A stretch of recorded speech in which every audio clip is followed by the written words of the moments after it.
B. B. C. BBC. Bondy. Bondy. Bondy. Blog. Café. Bondy Blog Café. Gabriel garde l'anonyme. Ici Bondy. Ici Bondy. Bondy Blog Café.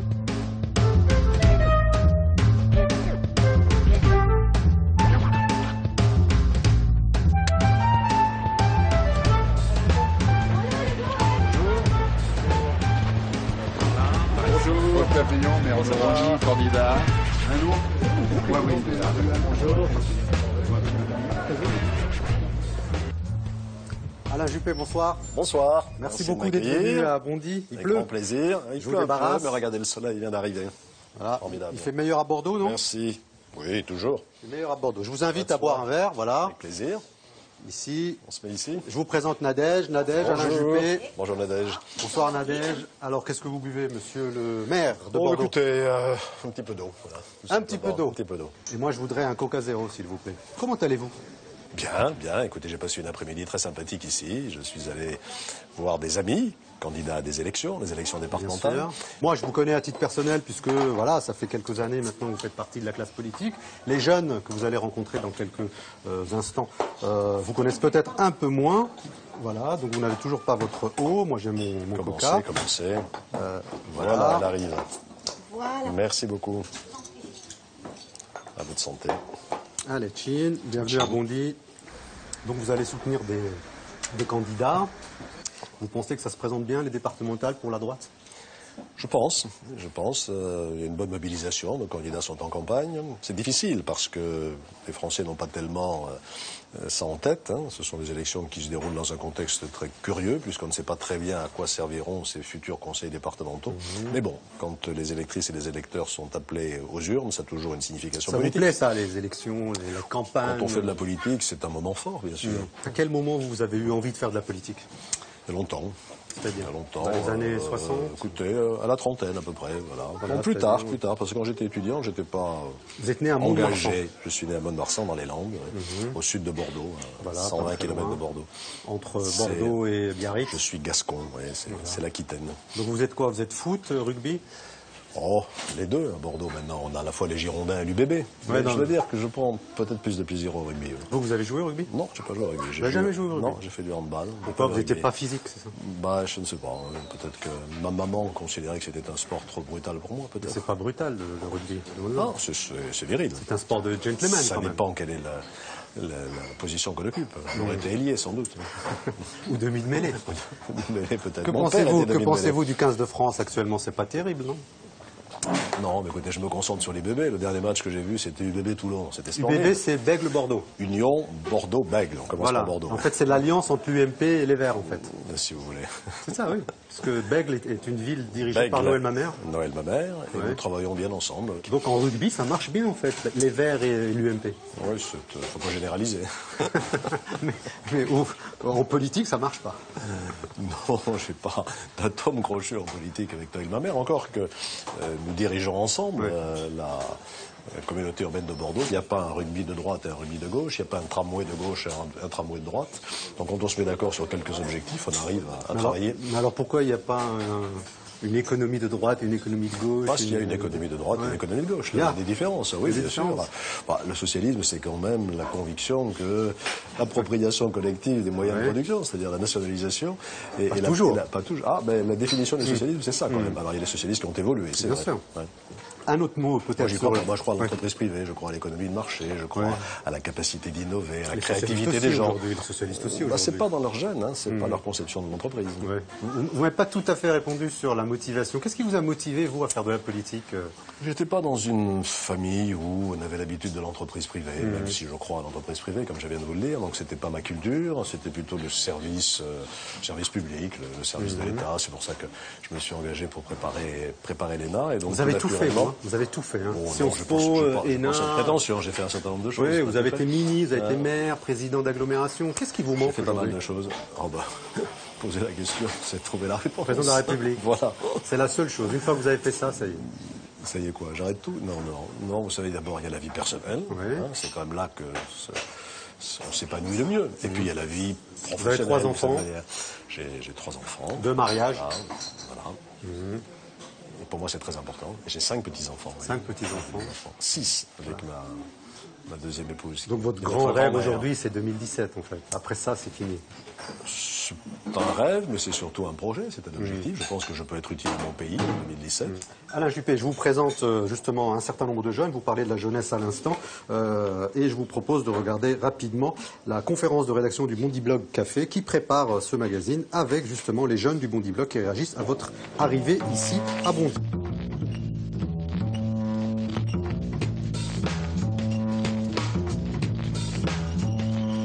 Prochain invité du Bondi Blog Café est la personnalité préférée des Français actuellement, Alain Juppé. Je suppose que vous le connaissez tous. Il a une stature d'homme d'État pur, à l'instar du général de Gaulle ou à l'instar de François Mitterrand. Louis XIV, oui, non, mais c'est vrai. Et si tu veux, il incarne des valeurs gaullistes comme la nation, la République, l'égalité sociale. Et aussi, il véhicule aussi une image d'apaisement. Alain Juppé, c'est Jésus. Il a ressuscité. Non mais sérieux, il s'est sacrifié pour l'humanité, enfin l'UMP, le RPR. Et là, je ne sais pas ce qui se passe, il y a une espèce de nostalgie pour Alain Juppé et il revient et il est presque tendance, il fait la une des Inrocks, genre un peu bobo hipster. C'est facile, comme la personne des Français à droite en tout cas, parce qu'il y a un rejet de Sarkozy qui se fait sentir de manière assez générale. Juppé, c'est un mec qui arrive au bon moment et qui du coup a trouvé le bon filon pour faire un rock. Il a fait le Grand, le NS, l'IEP, l'ENA. C'est le parcours typique d'un politique aujourd'hui et peut-être pour ça il rassemble l'élite française. Faut voir si il va plaire à l'agricultrice de province ou à l'ouvrier de Sochaux. Enfin, faut voir s'il va imprimer dans l'opinion. Pour l'instant, c'est uniquement le candidat préféré des sondeurs, des politiciens, des journalistes et du monde parisien. On le voit depuis quelque temps, il joue la carte du centrisme en fait. Il prône l'idée d'une union nationale qui mangerait un peu sur la gauche, un peu sur la droite, modérée en évitant les extrêmes. Néanmoins, on n'a pas de vrai programme, on n'a pas de vraies idées porteuses, on ne sait pas ce qu'il veut. Il joue là entre deux eaux, on ne sait pas, et je pense que c'est une grosse erreur de sa part. Par exemple, il s'était pas opposé au mariage pour tous, et les gens s'étaient dit c'est cool, c'est un signe d'ouverture tout ça, mais que sur sa liste municipale aux dernières élections à Bordeaux, il y avait un mec qui faisait partie de l'organisation de la manif pour tous. Donc c'est un peu Son discours s'est vachement adouci au fil de son parcours politique.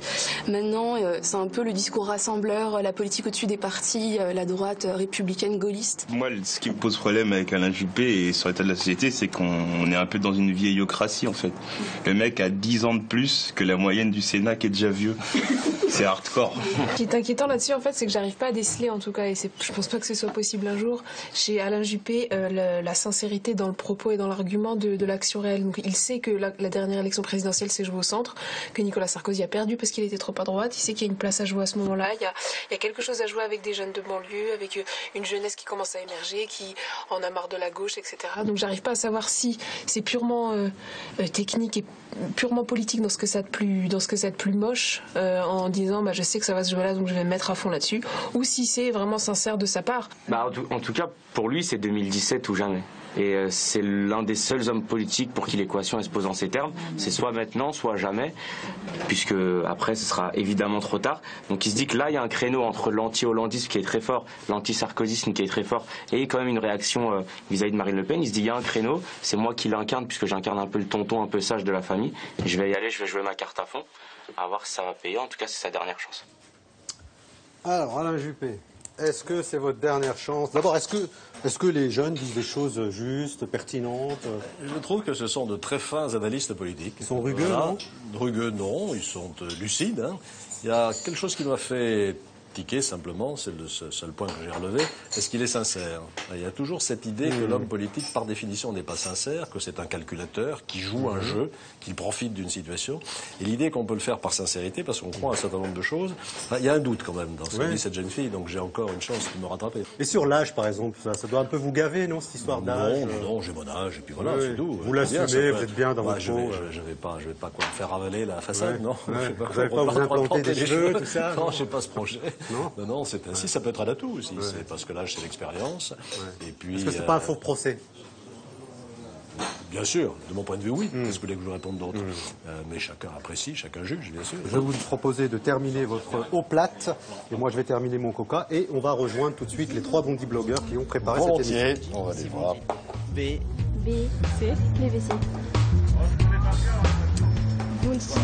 Bondy, Blog Café. Bondy Blog Café. Gabriel garde l'anonyme. Ici Bondy. Ici Bondy. Bondy Blog Café. Alain Juppé est notre invité. Merci, monsieur le maire de Bordeaux, d'être venu ici à Bondy. Avant de commencer, je vous présente rapidement les 3 Bondy blogueurs qui ont préparé cette émission. Badroudine Saïd Abdallah, Latifa Oulkouir et Mehdi Meklat, qui sont donc les 3 Bondy blogueurs face à vous. Et puis, on va vous présenter une petite photo qui va peut-être vous rappeler aussi votre jeunesse. D'abord la première, vous voyez. Vous voyez, vous deviez avoir 10-12 ans, là, j'imagine. Oui, c'était ma communion solennelle, ça fait à 12 ans, ça, je pense. Voilà, 12-13 ans. Donc vous aviez l'âge finalement des petits frères, et là vous avez l'âge des blogueurs. Donc là vous devez avoir. J'étais aspirant. Une vingtaine d'années. J'ai 19 ans, j'ai fait mon service militaire, oui, je l'avais fait sur la base de Mont-de-Marsan d'ailleurs. Voilà. J'avais encore des cheveux, vous voyez là. Pardon? Vous vous éclatiez à cette époque-là? Dans l'air, oui. Vous aviez un peu la tête de Gary Cooper, en fait. Oh là, on ne me l'a jamais dit, ça. Vous l'avez jamais dit? Non, c'est plutôt une découverte. Alors, merci beaucoup en tous les cas d'être venus. On propose souvent ça à nos invités pour montrer à quel point, en tous les cas, ils ont eu l'âge de nos blogueurs. Et c'est tout l'objectif de cette émission, de faire rencontrer les personnalités politiques avec les jeunes, et notamment les jeunes du Bondy Blog. Avant de commencer à rentrer dans le vif du sujet, je vous propose d'abord l'édito de Widad Ketfi.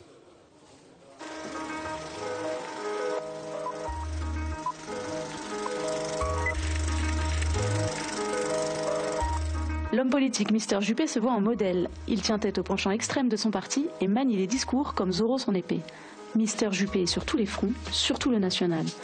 Héros des temps modernes, il combat d'une seule main le chômage, le racisme, l'injustice, la fraude fiscale. Du déficit de la sécurité sociale, de la drogue, du sida, etc. Mister Juppé, personnalité politique préférée des Français, essaye d'avoir le bon mot pour tous. Entendu tout à l'heure qu'il était bon ami, et donc nous sommes amis pour toujours, pas simplement jusqu'en 2017.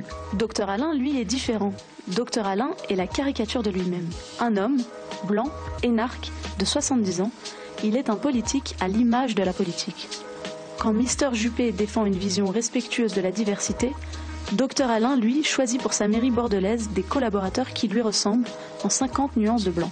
Quand Mister Juppé dit lutter contre la reproduction des élites, Dr Alain, lui, squatte le pouvoir depuis plus d'un demi-siècle. Mais qu'est-ce qu'il me veut, Juppé? Je n'ai rien à donner, Juppé. Mister Juppé se voit en rassembleur de tous les temps, quand Dr Alain quitte le navire dès qu'il faut défendre le président sans papier des jeunes UMP.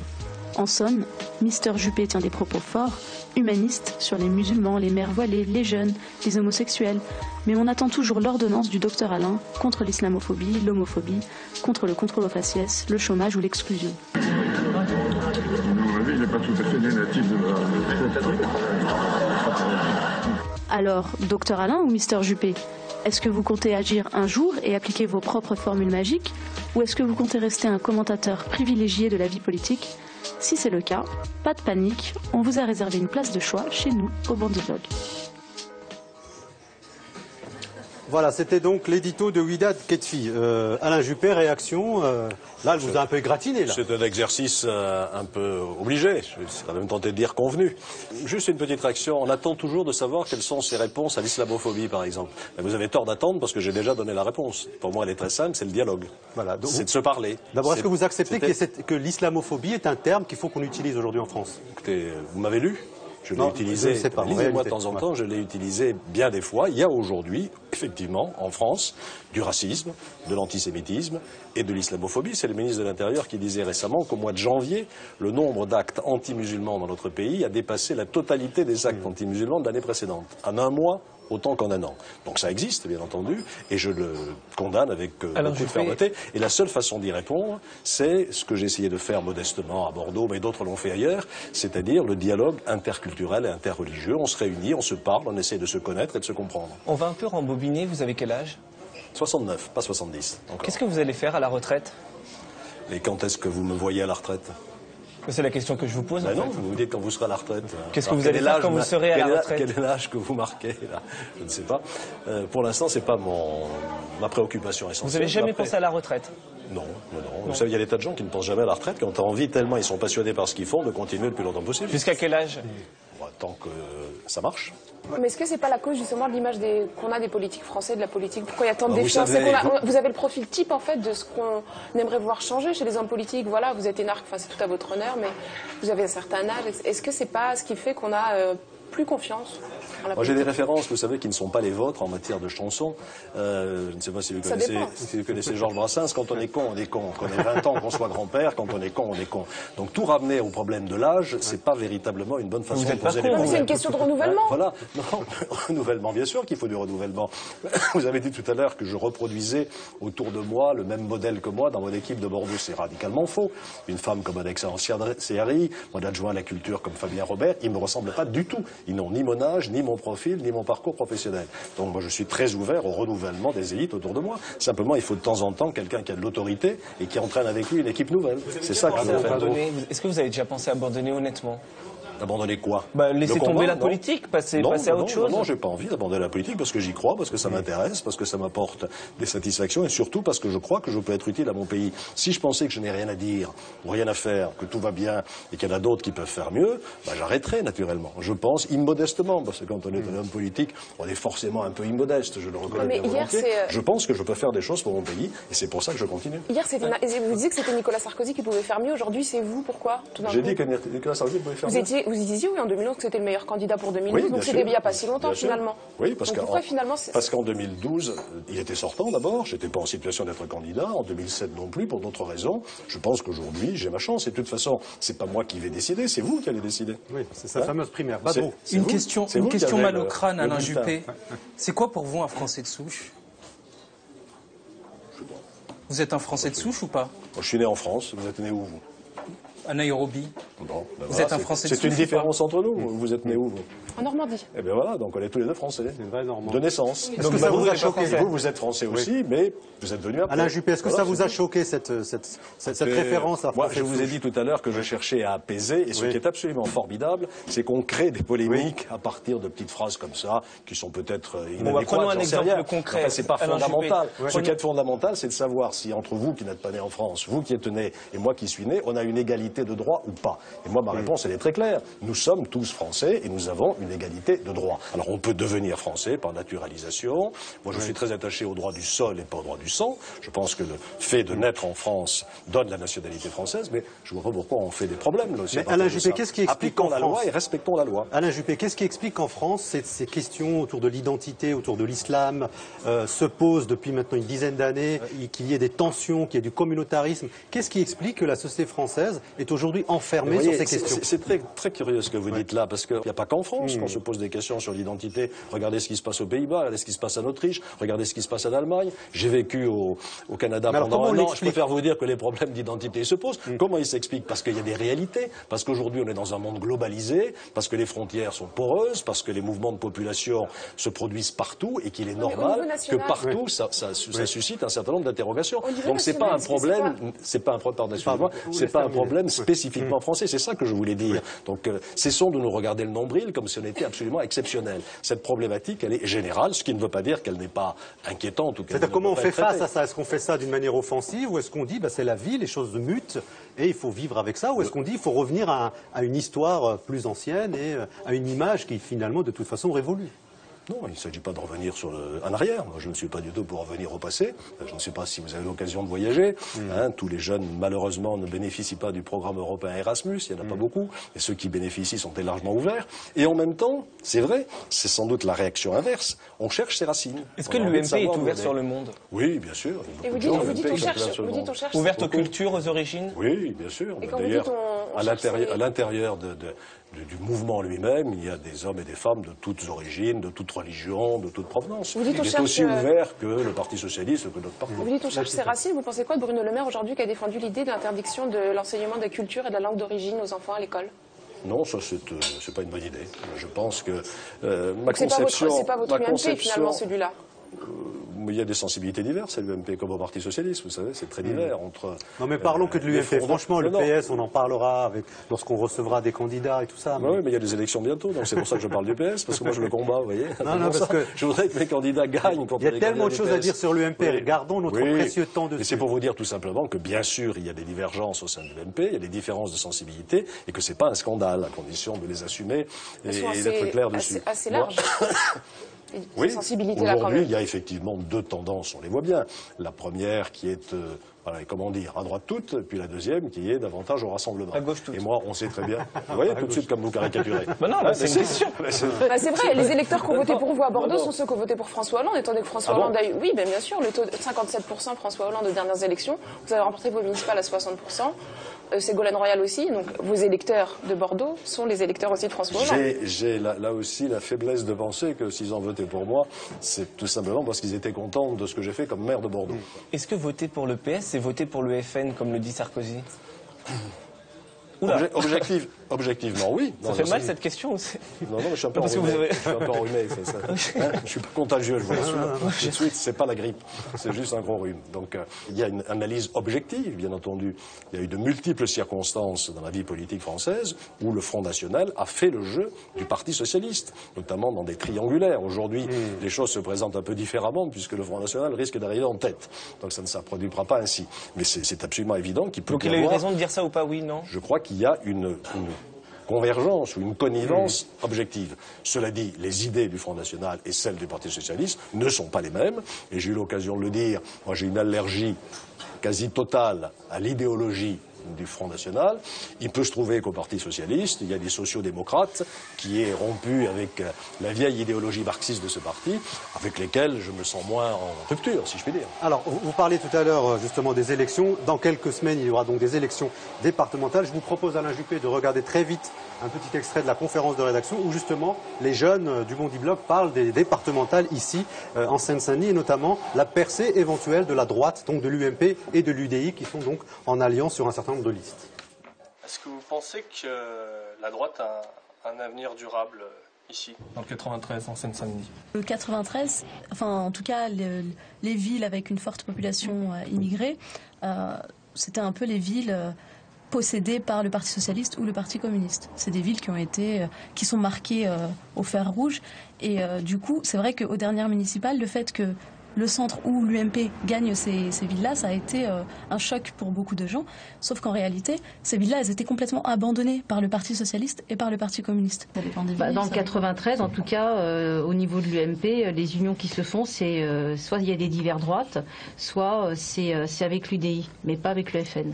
Je suis pas trop d'accord avec ça. Sarkozy, il est super borderline sur la question du FN. Les dernières élections dans le Doubs, il a dit on votait pas pour le PS, alors que Juppé, lui, était plutôt dans la position de dire votez PS pour faire barrage contre le FN. Donc la question du FN dans l'UMP est vraiment une question qui divise, et je pense que ce sera vraiment celle-là qui départagera la question lors des primaires au sein de l'UMP. Pour eux, il y a beaucoup d'opportunités et il y a des nouveaux hommes forts. Ça se construit beaucoup autour de Lagarde, qui est devenu aussi le président de l'UDI. Et ils vont faire des listes communes qui auront forcément quelque chose de nouveau à proposer par rapport aux vieux communistes et socialistes qui sont endormis un peu sur leur laurier. Il y a l'UMP local qui a des résultats, je pense aussi à l'UDI qui ont des résultats plutôt convenables, qui plaisent aux habitants et qui ont réussi une bonne offensive là, pendant les dernières municipales. Il faut le dissocier de l'UMP nationale, pour laquelle les banlieues ne sont absolument pas un sujet. Donc il faut quand même ne pas être dupe de cette façade banlieue friendly qui sont en train de nous vendre et qui vont nous vendre de plus en plus. Alors, Alain Juppé, quelle réaction sur ce que vient de dire Ilyes? Est-ce qu'il y a une différence entre l'UMP national et l'UMP et l'UDI ici, par exemple, local? Plusieurs réactions. Quand j'entends dire que pour l'UMP, les banlieues ne sont pas un sujet, je vais dire ça gentiment, c'est pas vrai. C'est pas vrai.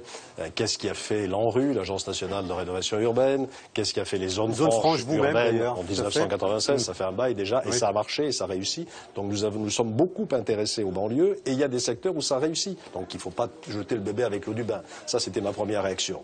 Ma deuxième réaction, c'est que ici, est-ce que la gauche a fait ses preuves dans la gestion de ce département? Est-ce qu'on peut dire qu'elle l'a magnifiquement bien géré tout au long des décennies où elle a été la détentrice, si je puis dire? Non. Et donc il est bien normal que les électrices et les électeurs aient envie de voter pour des partis de droite et du centre qui se présentent unis. Il pourrait vous donner des leçons, en fait, au niveau national. Non, parce que vous savez, il faut bien distinguer les mouvements de foule dans les meetings politiques et puis la réalité du terrain. Partout où je passe, qu'est-ce que je constate? C'est que tout le monde s'efforce de faire l'alliance de l'UMP, de l'UDI, et je vais même vous surprendre, du MoDem. C'est ce que j'ai fait en Gironde, c'est ce que j'ai fait en Haute-Garonne, c'est ce que j'ai vu en Haute-Garonne, c'est ce que je vois à peu près partout, parce que tout simplement c'est le bon sens. Je voudrais juste vous citer, vous avez dit il n'y a pas très longtemps, si le MoDem est clair dans sa volonté d'alternance, s'il n'a pas le cul entre deux chaises, il a toute sa place parmi nous. Exact.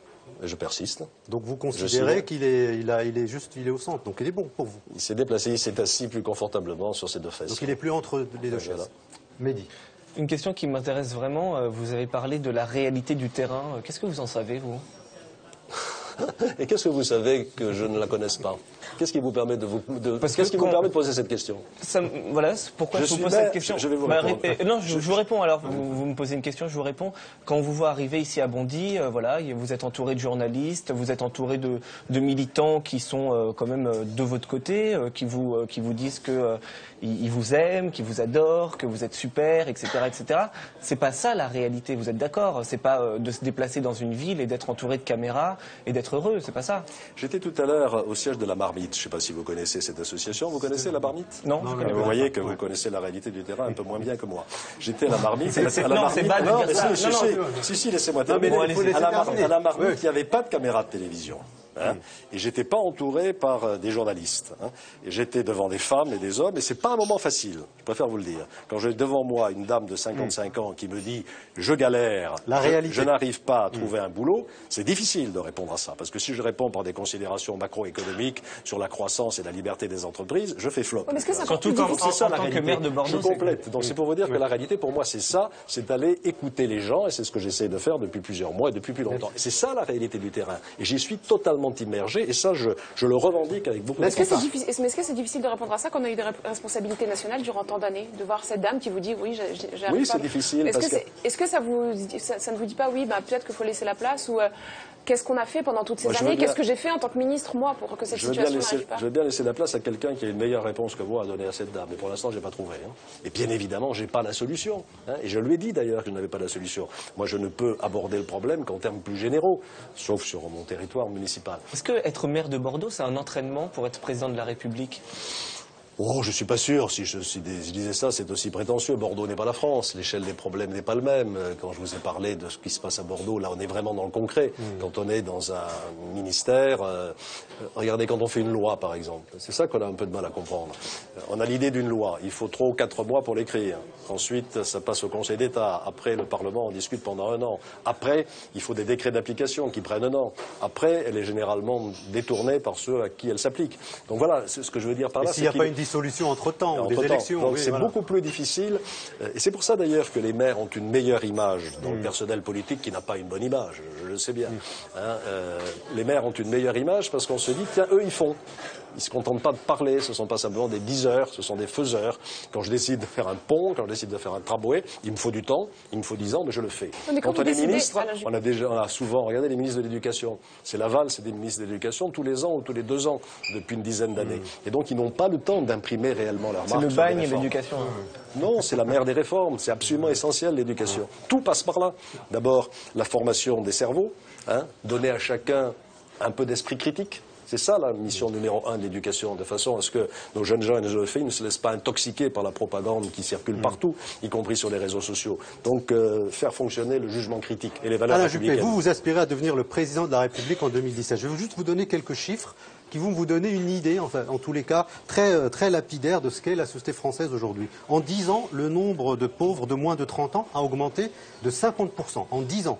On compte 3 600 000 très mal logés selon la Fondation Abbé Pierre. 140 000 personnes sont sans domicile fixe en France, donc ça fait 44% de plus depuis 2001. Et 1 million de personnes sont encore plus pauvre depuis 2009. Ça veut dire quand même qu'on a un état de la société française qui est assez tragique, surtout que la droite, et notamment l'UMP, a dirigé ce pays pendant une bonne dizaine d'années et que la situation n'a pas été, ne serait-ce que stabilisée. Oui, je ne veux pas polémiquer sur le gauche-droite. Je vous rappellerai que depuis une dizaine d'années, depuis 2000 par exemple, la gauche a été au pouvoir à peu près aussi longtemps que la droite. Souvenez-vous, M. Jospin a été Premier ministre pendant 5 ans. De 97 à 2002. Il y a une petite stabilisation à cette époque-là quand même. On ne va pas polémiquer là-dessus. Mais quand on a 10 ans de pouvoir sans s'arrêter, on peut très bien baisser les budgets des aides sociales et tout ça. Et c'est ce qui est arrivé avec le pouvoir UMP. Baisser les budgets d'aide sociale, nous? Ah non, j'ai pas le souvenir que nous ayons baissé les budgets d'aide sociale. Les ministères des Affaires sociales, les ministères de l'Éducation nationale, les ministères de la Culture. Absolument pas. Non. Nous n'avons pas baissé les budgets de l'Éducation nationale, c'est faux. C'est une idée qui est inexacte. Nous ne les avons pas baissés.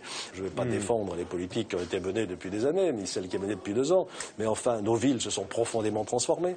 Partout.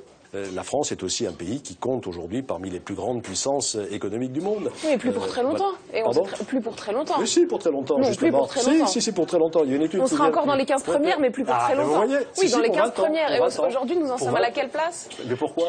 Oui, donc il y a bien une baisse. Vous pensez qu'il est absolument inéluctable d'éviter que la Chine nous passe devant? Bien sûr qu'il y a des pays qui vont nous passer devant, mais on va rester, et je suis heureux de vous l'entendre dire, parce que ça a été vérifié. Dans les 15 premières, alors qu'aujourd'hui, nous ne sommes pas dans... Bien sûr, parce que le monde change. Bien sûr qu'il y a de la pauvreté. Bien sûr qu'il faut lutter contre. Mais je pense que nous en avons les moyens, parce que nous avons aussi un dynamisme tout à fait remarquable. Alain Juppé, et qu'il y a beaucoup de jeunes, en particulier, qui ont l'esprit d'entreprise dans notre pays. Qu'est-ce qui explique que 3 jeunes qui ont 23, 24 ans et finalement un diagnostic assez pessimiste de la situation, et quelqu'un qui approche des 70 ans, qui lui les harangue en leur disant mais non, on est encore un pays. Alors, vous pensez que je vais me présenter aux élections présidentielles en disant vous avez raison, baissez les bras, renoncez à tout, la France est foutue, foutez le camp, allez voir ailleurs. Non, je ne vais pas leur dire ça. Non, on ne vous dit pas de renoncer, de faire c'est la question que vous me posez.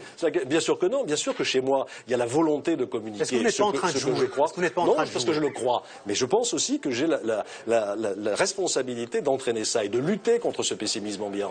Allez, vas-y, Mehdi. Une dernière question. Non, mais une question qui me vient comme ça. Qu'est-ce qu'il a fait de bien, François Hollande? En 3 ans. Je sais pas. Faut que je réfléchisse. Non, mais faut que je réfléchisse. C'est une question piège. J'essaye de chercher. Je trouve pas trop. Il a relancé l'édition, par exemple, ce qui est déjà pas mal. Non, sur le plan de la politique étrangère, par exemple, aller stopper l'offensive des djihadistes contre Bamako et éviter que le Mali ne devienne un État du califat. Il fallait le faire, et il l'a fait, c'est bien. En Europe, il n'a pas fait grand-chose de très courageux, de très important. Sur le plan économique, effectivement, il a pris un virage par rapport à son programme initial avec le pacte de responsabilité, dont les principes ne sont pas mauvais, puisqu'ils consistent à remettre à l'honneur la libre entreprise et l'économie de marché. Voilà, après, il faut concrétiser tout ça. Alors on va D'ailleurs, c'est pas un jugement sectaire que je porte, parce que vous n'êtes pas comme ça. Non, je suis pas comme ça, et puis surtout j'ai avec moi quand même l'opinion majoritaire des Français. Si je disais que Hollande n'a rien fait de bien et que 80% des Français pensent le contraire, je me poserais des questions. Mais là, c'est pas tout à fait le cas. Alain Juppé, je vous propose tout de suite un reportage sur la Journée internationale des droits des femmes, puisque nous sommes le 8 mars. Quelques propos de Rokhaya Diallo et nous abordons justement la question et le statut des femmes ici dans la société française. Le 8 mars est la journée internationale du droit des femmes. Le Bondi Blog Café a voulu donner la parole à Rokhaya Diallo, militante associative engagée dans le combat contre les inégalités et la lutte féministe. Alors Rokhaya, a-t-on avancé sur l'égalité des sexes? Les femmes sont-elles représentées équitablement dans notre société?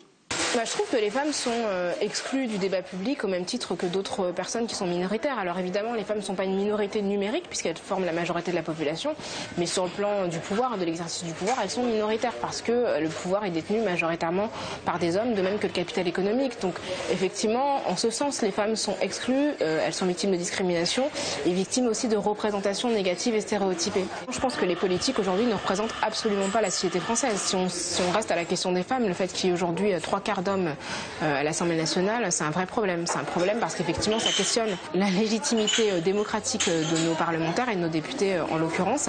Et puis effectivement, le fait qu'on ne peut pas vivre dans un pays où la moitié des personnes qui sont des femmes ne sont pas représentées de manière fidèle à leur nombre dans la population. Et après, il y a d'autres questions. La question des jeunes, le fait que la moyenne d'âge de l'Assemblée soit de 59 ans, ce qui est quand même largement plus important que la moyenne de l'âge moyen des Français, qui est très peu de moins de 40 ans. Très peu de gens d'origine extra-européenne. Ils sont 11, je crois, donc sur 577, c'est absolument ridicule. Et puis après, l'autre question, c'est la question de la longévité des politiques. Effectivement, on a des gens qui sont dans le paysage politique depuis des décennies, qui ne le quittent pas, et leur présence, en fait, empêche l'émergence d'autres personnes, et notamment des femmes. Comment peut-on faire évoluer la place des femmes sur l'échiquier politique ? Déjà, rappeler que l'UMP est un parti qui paye en fait le fait qu'il ne respecte pas la loi sur la parité, puisqu'il ne perçoit pas en fait les subventions qu'il devrait percevoir s'il respectait la représentation des femmes.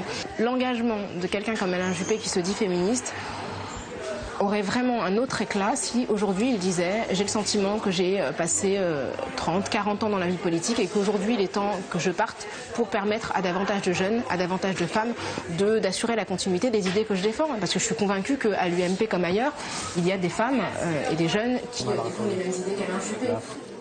Voilà, c'était donc Rokhaya Diallo qui nous donnait son point de vue sur la question donc, de la Journée internationale des droits des femmes. Et je vous propose donc ce livre écrit par Rokhaya Diallo et Virginie Sassoon justement sur le racisme. C'est un livre à retrouver donc aux éditions Flammarion.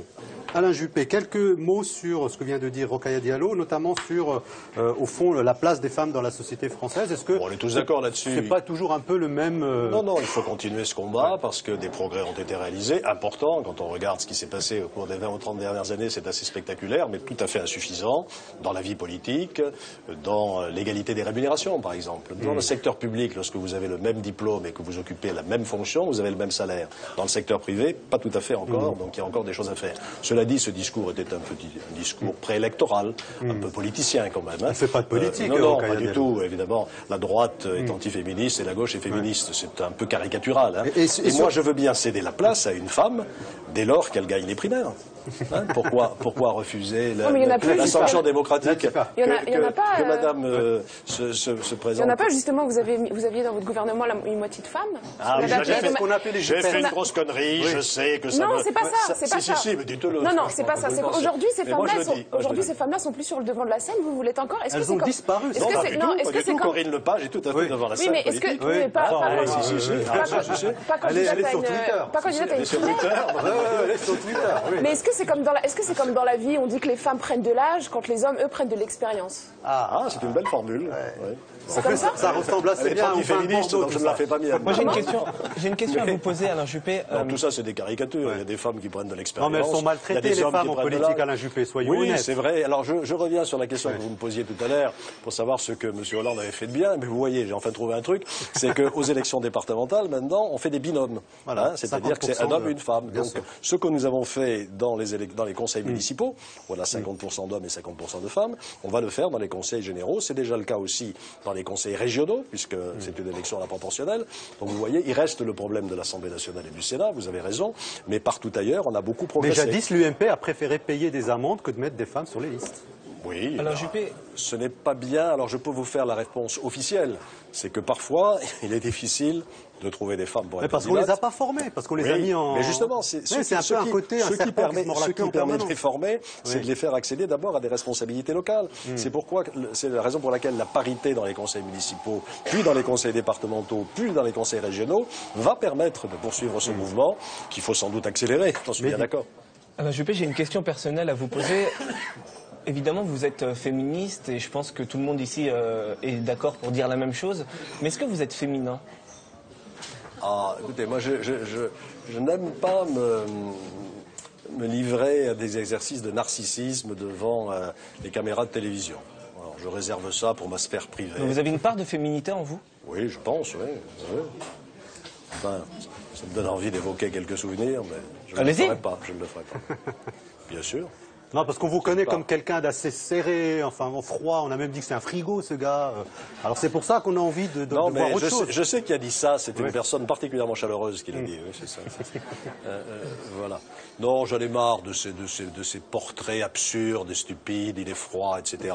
Si j'étais si froid que ça, vous pensez que les gens du 18e m'auraient fait confiance pendant 12 ans, que les Bordelais m'auraient fait confiance pendant 20 ans? Parce que je reviens sur la longévité. Moi, je ne suis pas autoproclamé à Bordeaux.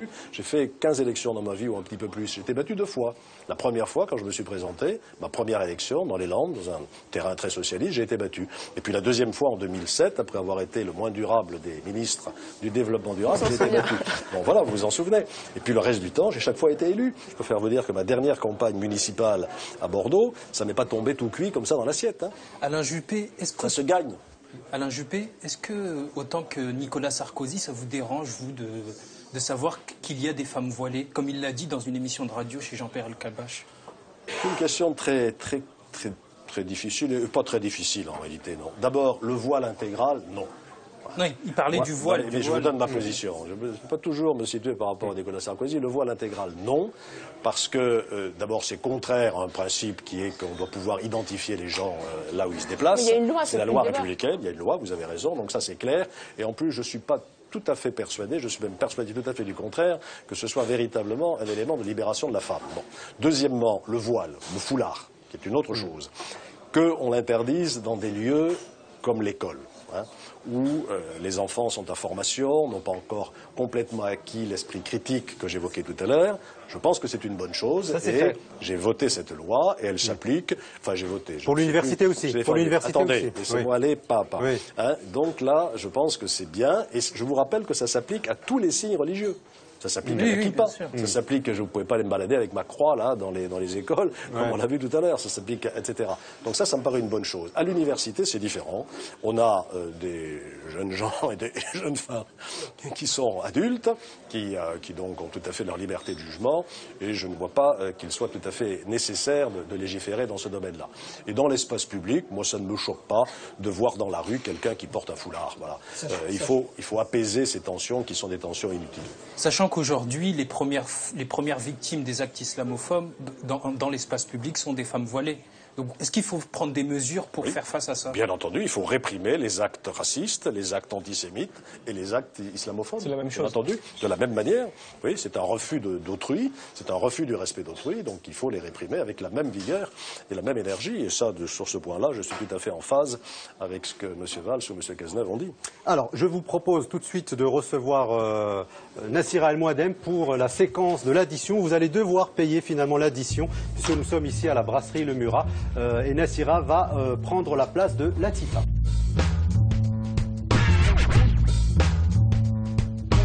Bonjour Monsieur Juppé. Vous avez dit aux blogueurs tout à l'heure, il faut lutter à tout prix contre le pessimisme ambiant. Est-ce qu'il faut également lutter à tout prix contre Nicolas Sarkozy qui nous propose le week-end dernier une interview de 8 pages en parlant de situation angoissante de la France et le décrochage du pays? Quand je dis qu'il faut à tout prix lutter contre le pessimisme ambiant, ça n'est pas pour raconter les sornettes. Il faut dire la vérité aux gens. Et la vérité, c'est que la situation de notre pays n'est pas bonne. Mais à partir de là... Elle était également sous Nicolas Sarkozy, vous le reconnaissez ça. Elle n'a pas commencé avec M. Hollande. Je pense qu'on peut refaire l'histoire si vous voulez. Ce qui me choque beaucoup, c'est que quand on parle du quinquennat de Nicolas Sarkozy, vous voyez, plutôt que de le critiquer comme vous l'y invitez, je vais le défendre. Parce que quand on compare 2007 et 2012... on zappe complètement, même les journalistes les plus férus en économie, la crise de 2008-2009. Donc quand on veut juger ce quinquennat, il faut se souvenir que tous les pays européens, et même les États-Unis, ont connu une phase de récession. Donc ça, c'est le passé. Justement, Nicolas Sarkozy qui demande la suppression de l'impôt de solidarité sur la fortune. Est-ce que vous demandez toujours également la suppression de l'ISF? Je vous renvoie à ce que j'ai dit dans une émission de télévision qui date du mois d'octobre maintenant. Mais ça a pu changer entre-temps. Est-ce que c'est toujours le cas? Je ne change pas d'avis comme de chemise, non, c'est pas. C'était il y a 6 mois, donc il faut replacer les choses dans leur contexte. J'ai pris position pour l'abrogation de l'ISF parce qu'aujourd'hui c'est un impôt anti-économique. Aujourd'hui, quel est le problème de beaucoup de nos entreprises? C'est qu'elles ont besoin pour se développer de capitaux propres. Et les fonds propres, ils viennent d'où? Ils viennent des gens qui ont de l'argent, des épargnants qui sont prêts à investir dans les entreprises. Et aujourd'hui, quand vous investissez dans une entreprise, on vous taxe sur les dividendes, on vous taxe sur les plus-values et on vous taxe sur la détention de vos actions. Mais l'objectif, M. Juppé, de l'ISF, c'est la solidarité. Non. Est-ce que cela cela ne suffit pas pour maintenir Je l'ISF. n'éprouve pas une solidarité absolue avec des gens qui sont exonérés de l'ISF quand ils achètent des Van Gogh. Si c'est ça la solidarité, il faudra m'expliquer pourquoi. Moi, ça ne me choquerait pas qu'ils soient aussi exonérés de l'ISF quand ils mettent de l'argent dans une start-up pour les permettre de se développer. Je veux juste vous rappeler il y a eu une phrase, petite réforme en ce sens.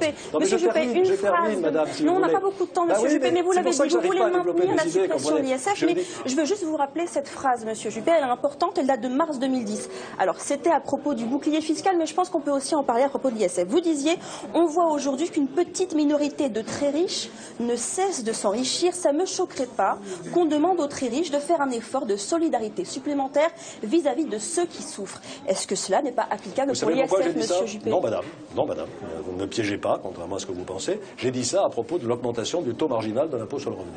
Et ça ne me choquait pas qu'on le porte. Non, je l'ai rappelé, c'était à propos du bouclier fiscal. À 45%. Mais est-ce qu'on ne pourrait pas appliquer cette philosophie également à l'ISF en temps de crise? Sous une réserve, c'est qu'à force de taxer les riches et de les faire partir, qui va-t-on faire payer après quand ils sont partis?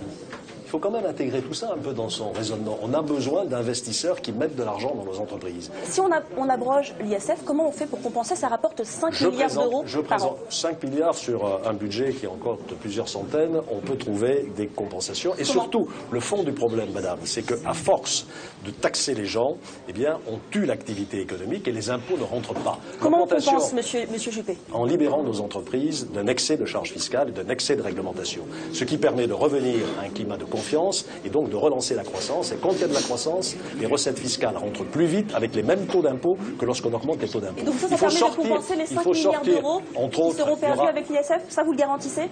Bien sûr que oui. Je présenterai un plan. On ne va pas découper les choses comme ça. On ne va pas découper les choses comme ça les unes après les autres. C'est important. On parle de deniers publics, monsieur Juppé. C'est important. 5 milliards d'euros, vous dites, on les compense intégralement.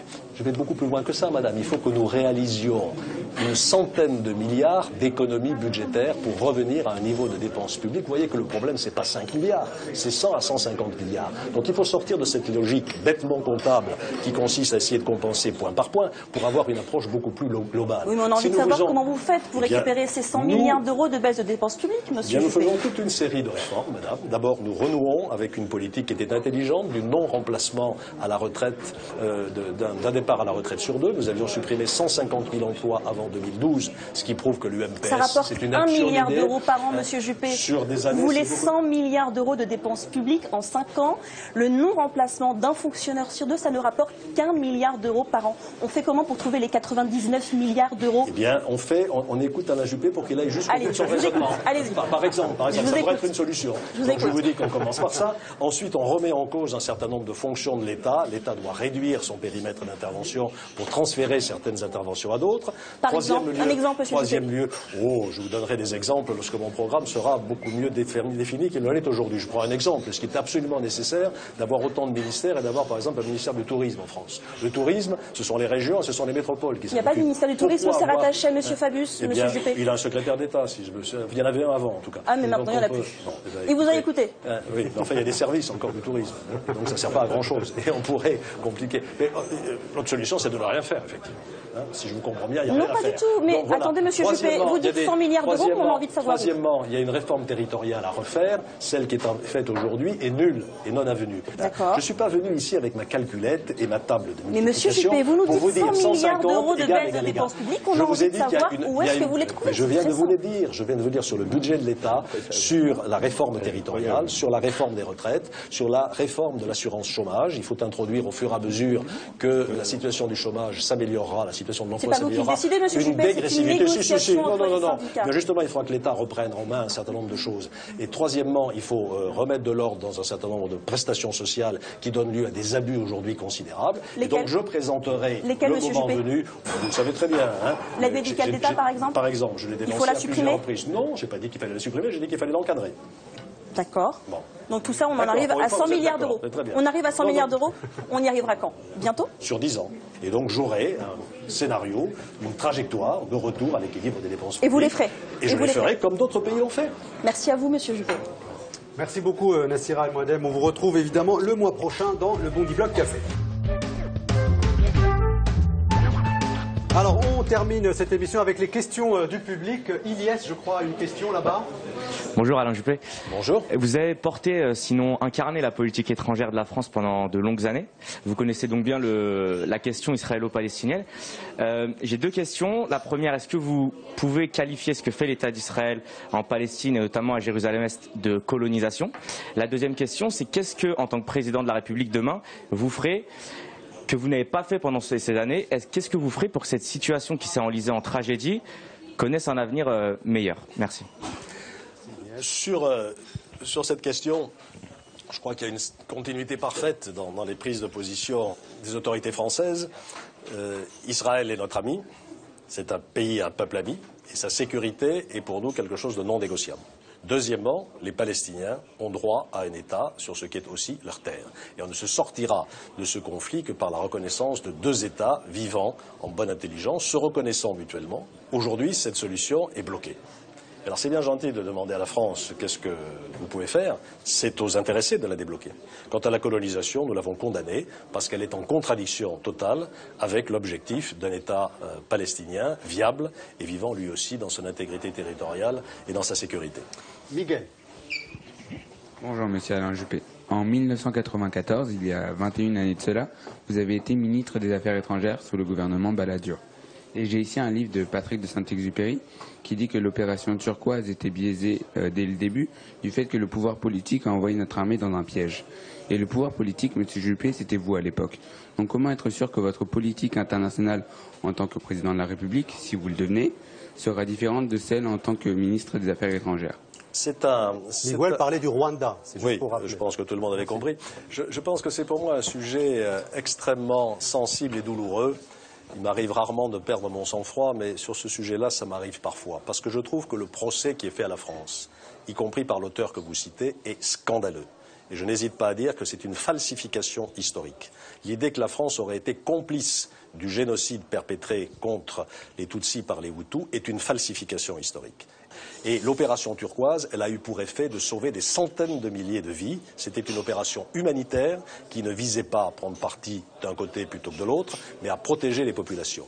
Alors ne simplifions pas l'histoire et ne faisons pas porter à la France un chapeau qui n'est pas le sien. Ultime question, Badrou. Une question pour se rassurer ou s'inquiéter.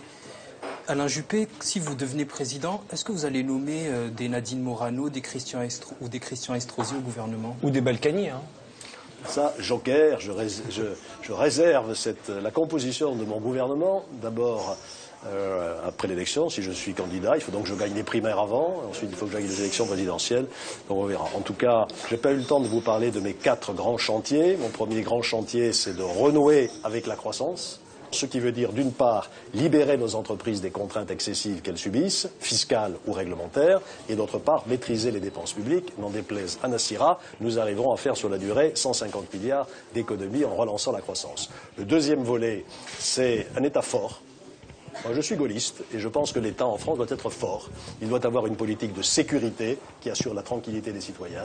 Il doit avoir une politique de contrôle des flux migratoires. On n'a pas eu le temps d'en parler, mais là-dessus, je suis sans ambiguïté aussi.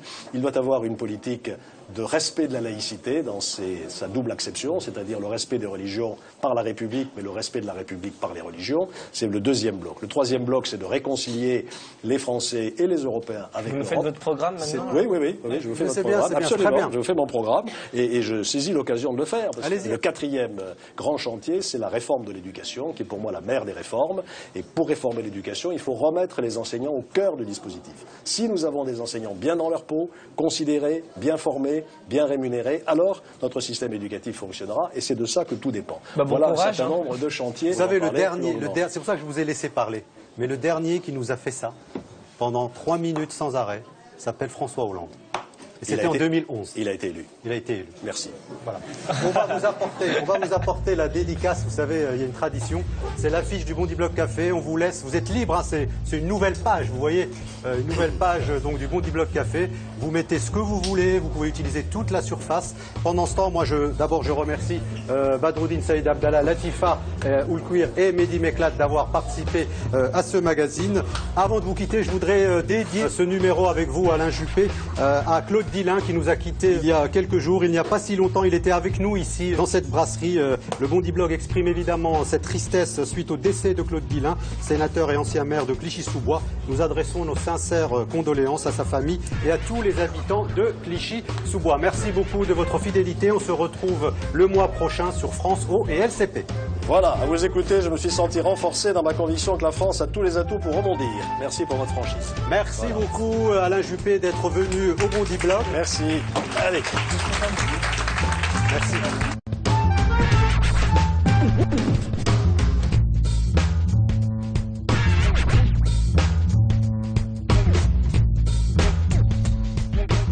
J'étais très étonné qu'ils ne contredisent pas. Quand on lui dit en tant que prochain candidat à l'élection présidentielle, il n'a pas dit une seule fois non. Lui, non, c'est très clair, il veut être président de la République. Oui, c'est ça, il assume son ambition en fait. Lui, c'est plus ce non, je suis dynamique, mais c'est pour contrer aussi le fait qu'il a 69 ans. Ce qui se passe avec Alain Juppé, c'est que c'est un mec qui court après l'Élysée et rien de... Et il a une façon de séduire qui est impressionnante, puisque après l'émission, quand tu parles avec les gens, quasiment tout le monde est prêt à voter pour lui. Alors qu'il n'a pas non plus donné de mesures phares, il n'a pas, il n'a pas révolutionné le discours politique aujourd'hui, on ne peut pas dire ça, quoi.